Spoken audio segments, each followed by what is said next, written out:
Peggy 18.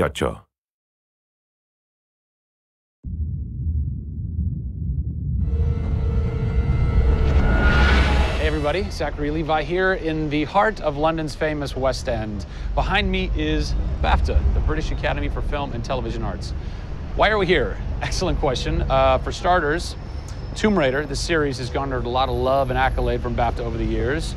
Some of the key players on Crystal's dev team are BAFTA LA members. And to top it all off, legendary video game composer Jason Graves is a BAFTA winner. We're going to catch up with him in just a bit, but first, a little trip to Raleigh, North Carolina, where we go behind the scenes at Jason's recording studio. These are the final hours of Tomb Raider.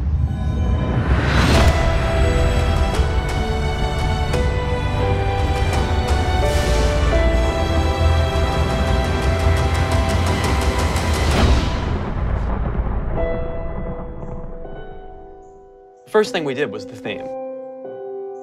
There have been many composers in the games or the films, but they've always used the original theme. They said, we want to start with a clean slate, new theme. I did it on piano, very simple. I was really scared just to send it because I'm like, I don't know, I think this really works, I think I like it. We ended up taking that exact theme. The first demo I sent was on the first trailer. That exact same arrangement.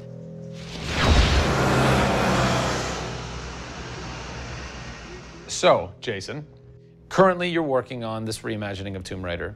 When you're taking on a new project, what are the things that attract you to that project?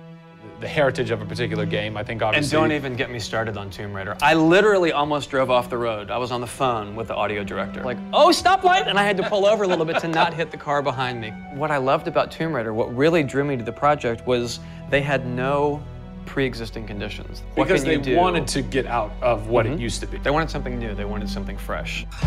Jason's done hundreds of games at this point. He was an easy choice for us to go with on paper because he has such great experience. I listened through a lot of different material from a lot of different composers. I was really taken by how well he did the intimate stuff. The textures and the real, like, you know, intimate and vulnerable bits that we needed to highlight in the game were a great match for us. What is square one for you when you start wrapping your head around it going, this is where I feel like this world is going to exist? Main theme, call me old-fashioned. Then it was a matter of finding out what kind of percussion would work. And always going back to the melody and the theme, because that's kind of the heart of the game. The most signature thing that we need to get right is Lara's theme. One of our big goals was that it can be used in any emotional context. What does it sound like? High action.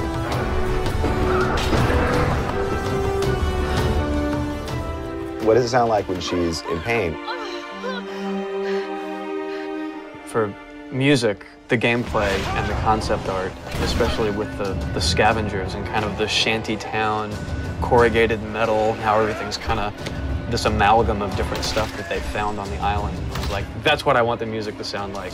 The bad guys are playing the music now. Alex said something like, it'd be really cool to have something, you know, chains on a metal board or like you're banging a metal fence. 2 weeks later, Jason calls me up and he's like, so this guy who's like the sculptor who lives right around the corner from me, I was talking to him about the idea of creating an instrument. And I'm like, that sounds completely insane. We have to do that. Tackling the score to one of the most iconic franchises in the world brought a unique challenge. How best to capture the emotional timbre of the characters and island in music? People, I give you the instrument.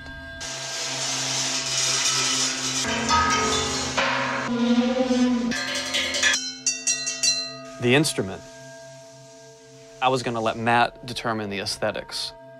I was really only concerned about the sound that the sculpture was going to make. Matt built this, which looks pretty much exactly like Laura's original homemade bow in the game. There's different timbres based on different materials, metal, glass. It's a direct line from the plot, the characters, the story, the environment, straight to the sculpture. We always wanted the island to have that character in itself. Creating an instrument gave it this unique identity. It's got a voice. Yeah. The very beginning of the game is nothing but the instrument.